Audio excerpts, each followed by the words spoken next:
Second action I'm announcing today was about keeping families together. My dad used to have an expression. He said, Joey, family's about the beginning, middle, and the end.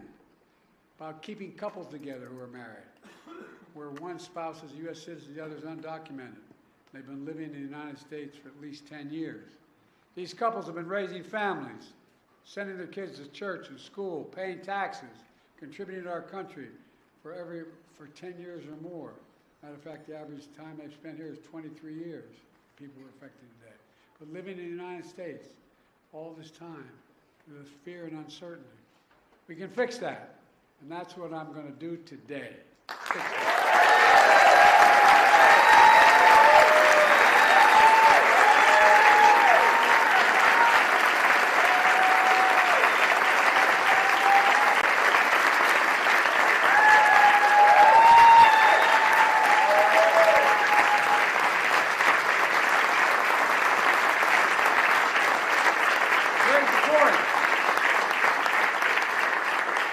Any fundamental change in our immigration law. There's already a system in place for people we're talking about today. But the process is cumbersome, risky, and separates families. Under the current process, undocumented spouses of U.S. citizens must go back to their home country, for example, Mexico, to fill out paperwork and obtain long-term legal status. They have to leave their families in America with no assurance that they'll be allowed back in the United States. So they stay in America, but in the shadows, living in constant fear of deportation without the ability to legally work.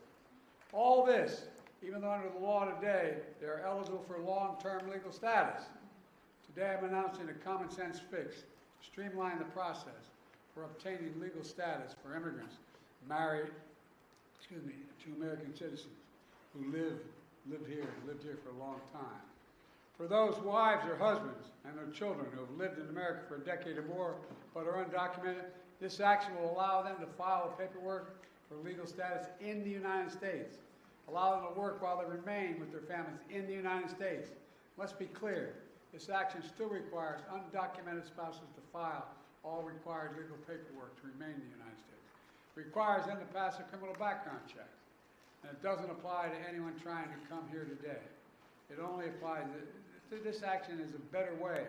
It doesn't tear families apart, while requiring every undocumented spouse to fulfill their obligations under the law. Look, the action I'm announcing today will go into effect later this summer.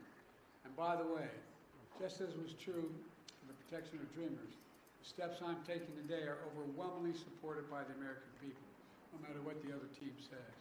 In fact, polls show over 70% of Americans support this effort to keep families. Thanks for watching. Stay updated about breaking news and top stories on the NBC News app or follow us on social media.